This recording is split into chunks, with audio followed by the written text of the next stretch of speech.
अस्सलामुअलैकुम। आज की वीडियो में हम बात करेंगे होंडा अटलस कार और इंडस मोटर की। इसमें हम केस स्टडी करेंगे एसआईपी की, जिसमें दोनों कंपनियों में हम एसआईपी करेंगे। 2009 से शुरू करेंगे हम एसआईपी और आज की डेट तक हर साल 1 लाख रुपया इन्वेस्ट करते जाएंगे और फिर फाइनल में देखेंगे कि दोनों कंपनियों में से किस कंपनी का रिजल्ट सबसे बेहतर निकला है या किस कंपनी ने हमें बेहतर रिटर्न दिया है।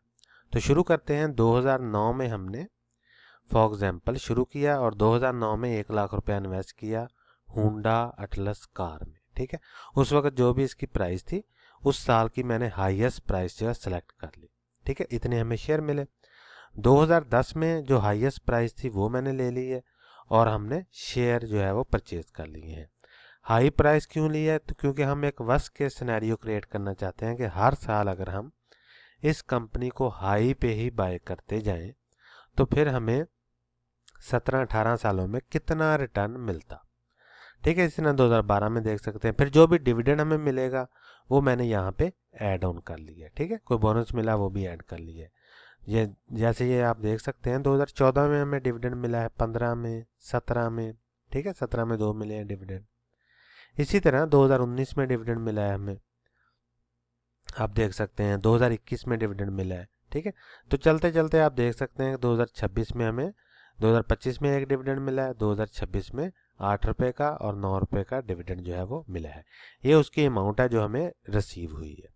तो अभी हम रिटर्न समरी पे चलते हैं क्योंकि हम आज की वीडियो में कंपैरिजन कर रहे हैं। अगर आपने डिटेल में इसको देखना तो आप इसको पढ़ सकते हैं 2009 से लेकर 2026 तक। तो रिटर्न समरी में चलते हैं तो रिटर्न समरी में 31 जुलाई 2026 तक जितने हमारे पास शेयर हैं वो हमने लिख लिए हैं। प्राइस है इसकी 31 जुलाई वाले दिन 241। तो वैल्यू इसकी बन रही है 63 लाख रुपया तकरीबन। कॉस्ट हमारी कितनी है? ये 17 लाख, क्योंकि हमने हर साल 1 लाख रुपया इन्वेस्ट किया है। तो टोटल हमारे 17 सालों में 17 लाख रुपया इन्वेस्टमेंट हमारी हो गई है जो जेब से गई है। अनरियलाइज प्रॉफिट यानी आज के दिन अगर हम इसे सेल करते हैं तो हमारे पास 46 लाख रुपए का कैपिटल गेन आएगा। डिविडेंड की मद में हमने आज तक 25 लाख रुपया जो है वो रिसीव कर लिया है इस कंपनी से और टोटल गेन हमें हुआ है 72 लाख रुपए का। अगर हम इसको एनुअलाइज रिटर्न पे देखें यानी जिसे हम XIRR भी बोलते हैं तो 21.80% इसका बनता है। आगे हम बात कर लेते हैं टैक्सेस की कि टैक्स इस पे कितना कटा है। तो डिविडेंड हमने ले ली है जितना, उस पर 15% टैक्स भी देना है। तो आफ्टर टैक्स हमारे पास अमाउंट बनेगी तकरीबन 21 लाख रुपए की। तो कैपिटल गेन हो गया 46 लाख का, उस पर भी 15% टैक्स दिया हमने। तो आफ्टर टैक्स हमारे पास 39 लाख रुपए की अमाउंट आ गई नेट में। तो टोटल में चलते हैं 72 लाख ग्रास आ गया प्रॉफिट और नेट में आ गया हमारा 61 लाख रुपया। इन्फ्लेशन को एडजस्ट नहीं किया क्योंकि हम पास की बात कर रहे हैं। यहाँ आपने एक बात जहन में रखनी है कि जो 15% टैक्स है कैपिटल गेन पे, ये बात का लॉन्ग टर्म में ज़ीरो भी हो जाता है। डिपेंड करता है कि आपने शेयर को कब बाय किया।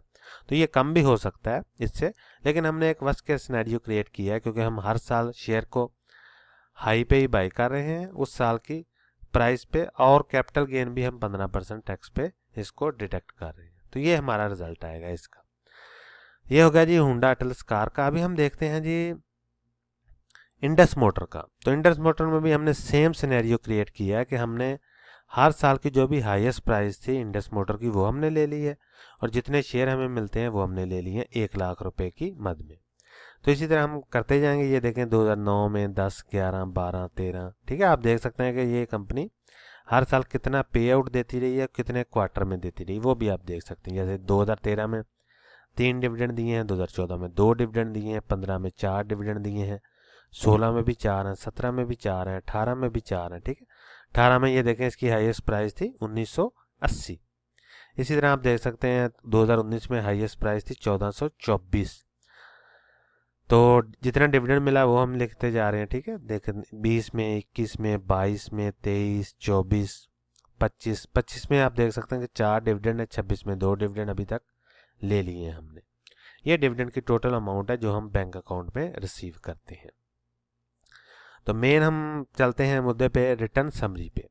तो रिटर्न समरी पे जब हम आएंगे तो 2009 से लेके 31 जुलाई 2026 तक टोटल शेयर हमारे पास हो गए जी 2500। प्राइस है 31 जुलाई वाले दिन 1932। आप तक ये वीडियो जब पहुंचे हो सकता है प्राइस चेंज हो जाए, क्योंकि ये मैं वीडियो बना रहा हूँ 31 जुलाई को। तो वैल्यू इसकी बन जाए 48 लाख रुपया। तो कास्ट हमारी कितनी है? तकरीबन 17 लाख रुपए की, यानी हमने हर साल 1 लाख रुपया इन्वेस्ट किया है। तो उस सूरत में 17 सालों में 17 लाख हमारी अपनी इन्वेस्टमेंट हो गई है। अनरियलाइज प्रॉफिट यानी आज के दिन अगर हम इसे सेल करते हैं तो ये तकरीबन 31 लाख रुपए का हमें प्रॉफिट होगा, जो कैपिटल गेन की मद में होगा। तो डिविडेंड हमने ले लिया अभी तक 30 लाख रुपए का, तो टोटल गेन हमारे पास कितना हुआ जी? 61 लाख रुपए का। एनुअलाइज रिटर्न कितना बना? 21.50%। ये तो होगा ग्रॉस में। तो नेट में हमारे पास कितना आ गया जी? डिविडेंड हमने ले लिया 15%, इस पर टैक्स भी दिया है, तो टैक्स के बाद हमारे पास अमाउंट बनेगी 25 लाख रुपए की, तकरीबन 26 लाख लगा लें आप। कैपिटल गेन की मद में हमने ले लिया जी 31 लाख रुपए का, इस पर 15% टैक्स दिया, तो टैक्स के बाद हमारे पास अमाउंट बनती है जी 26 लाख रुपए की। तो टोटल हमारे पास ग्रॉस में आ गया 61 लाख रुपया और नेट में आ गया जी 52 लाख रुपया। तो दोनों कंपनियों का सबसे पहले हम कंपैरिजन करते हैं एनुअलाइज रिटर्न XIRR। तो 21.50 और इसका बनता है जी एच कार का 21.80। ठीक है। तो डिविडेंड को कंपेयर करते हैं तो इसमें मिलेगा 25 लाख रुपए का ग्रास डिविडेंड हमें मिला है, इसमें हमें मिला 30 लाख रुपए का। ठीक है। इसी तरह कैपिटल गेन हमें मिला है इसमें 31 लाख रुपए का और इसमें हमें मिला है जी 46 लाख रुपए का। यानी आप टोटल को अगर हम देखेंगे 72 लाख रुपया हमें इधर मिला है, जबकि इंडस मोटर जो है इसमें 61 लाख रुपए का मिला है। तो इस सूरत में जो होंडा की है, ये देखें एटलस कार, वो इसमें विनर है इसमें, लेकिन ये मिलता जुलता रिटर्न ही है। ये 21.80, तो आप देख सकते हैं कि 21.50 और 21.80, यानी थोड़ा सा ही फ़र्क है, लेकिन टोटल रिटर्न में आप देख सकते हैं कि कितना फ़र्क है। और दूसरे नंबर पे ये जो XIRR है ये डिविडेंड पे भी बेस करता है। जितना जल्दी आपको डिविडेंड मिलेगा उसी हिसाब से XIRR की वैल्यू भी बनेगी, क्योंकि आपको जो कैश इनफ्लो है, आपकी जेब में जो पैसा आएगा वो जल्दी आएगा। तो ये थी जी case study Honda, Atlas car और इंडस मोटर की, कि अगर हम इसमें SIP करते पिछले 17 सालों में तो आज के दिन कौन सी कंपनी हमें बेहतर रिटर्न देती। एक बात आपने जहन में रखनी है कि ये जो मैंने प्राइस ली है ये हर साल की हाईएस्ट ली है। तो अगर आप इसको एवरेज करेंगे, लो करेंगे या कम प्राइस पे इसको परचेज करेंगे तो आपका रिटर्न इससे बेहतर आएगा। और जैसे जैसे आप परचेजिंग प्राइस जो है वो कम करते जाएंगे, आपका रिटर्न बढ़ता जाएगा, आपका डिविडेंड बढ़ता जाएगा, कैपिटल गेन बढ़ता जाएगा। तो ये था जी केस सिनेरियो। अगर आप इसी को फ्यूचर में ले जाएं और इसी तरह का रिजल्ट मिलता जुलता ही हो और आप शेयर को थोड़ी कम प्राइस पे बाय करें तो आपको इससे मिलता जुलता रिटर्न ही मिलेगा। तो ये थी जी केस स्टडी दोनों कंपनियों की, होंडा कार की और इंडस मोटर की। अगर आपके जहन में कोई भी क्वेश्चन हो तो कमेंट सेक्शन में ज़रूर पूछें। मिलते हैं अगली वीडियो में, तब तक के लिए अल्लाह हाफिज़।